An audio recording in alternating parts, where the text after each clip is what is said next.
안녕하세요. 부동산 변호사닷컴 김우현입니다. 앞서 영상에서 보신 것처럼 도로에 관한 점유 취득 시효 문제가 우리 주변에서 많이 발생하고 있는데요. 오늘도 부동산 해결사시죠. 김재현 변호사님이 이에 대해서 자세하게 알려주신다고 하네요. 변호사님 모셔보겠습니다. 안녕하세요. 예, 안녕하세요. 네, 반갑습니다. 반갑습니다.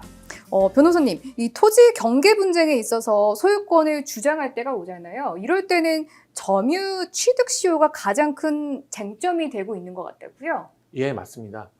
점유취득 시효를 통해 원 토지 소유자가 아닌 점유자 역시 소유권을 주장할 수 있기 때문인데요. 문제는 이를 악용하는 사례도 있다는 것입니다. 취득 시효를 악용하는 사례가 있나요?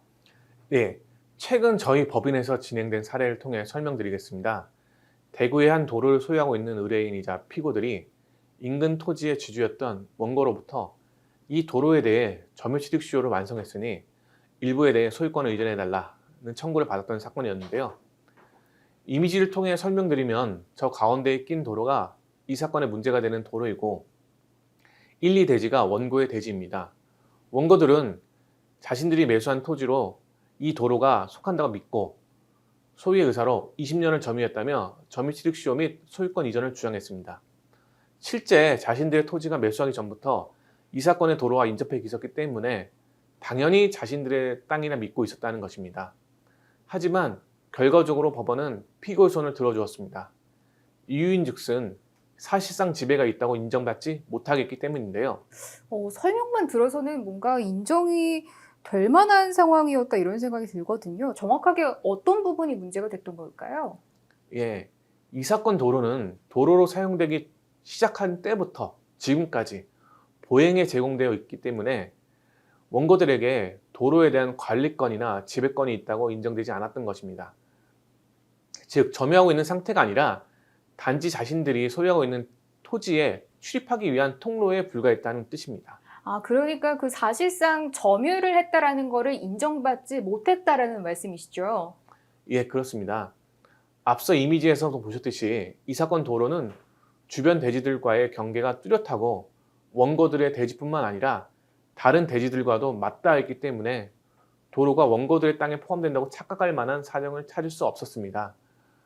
또한 피고들이 이 도로에 대한 세금을 계속 내왔다며 소유권을 주장하자 이에 대한 반박 역시 하지 못하였습니다.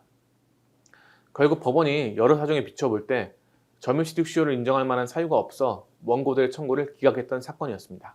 그렇게 된 사건이었군요. 그러니까 쉽게 말해서 그 매수를 할 때부터 경계가 너무나 명확했던 것이기 때문에 이를 모르고 점유했을 것 같지도 않고 또 이에 대한 증거도 부족했다. 이렇게 보면 될까요? 예, 점유취득 시효는 주장하는 사람이 그 이유를 직접 증명해야 하는데요. 이 사건의 원고들 또한 관련 증거를 재판부에 제출했지만 그전 소유자들로부터 이 도로를 점유해왔다고 인정할 근거가 부족했습니다. 물론 점유취득 시효 완성 성립 요건인 20년에는 자신 이전의 소유자들의 기간도 합할 수 있으나 이 사건에서는 해당되지 않는 내용이었습니다. 이후 원고들이 다시 항소하였으나 이 역시 기각되었습니다. 그리고 또 한 가지 의심스러웠던 점이 있었는데요. 해당 지역은 당시 재개발이 진행되고 있던 곳이었다는 점이죠. 실제 점유했다고 하더라도 악의 점유가 의심되는 상황이었습니다.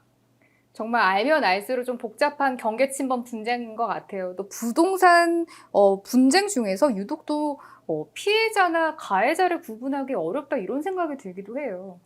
그렇죠. 그래서 의뢰를 맡기시는 분들을 보면 개인적으로 가볍게 생각했다가 결국 사안이 커진 상태에서 변호사를 찾아오시는 경우가 많았습니다. 내 땅 내가 찾는데 뭐 어려운가? 하는 생각에서 말이죠. 그렇습니다. 이렇게 토지 소유주나 또 점유자 분들께서 오늘 영상 굉장히 도움이 많이 되실 것 같은데 변호사님 마지막으로 또 저희 영상을 보시는 구독자분들께 당부의 말씀 좀 해주세요.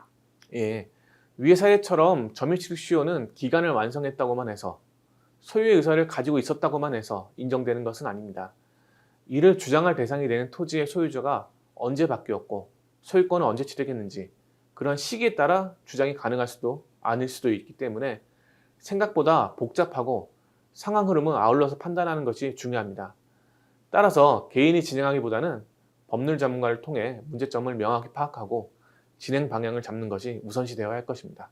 그래야 시간과 비용 모두 줄일 수 있을 테니까요.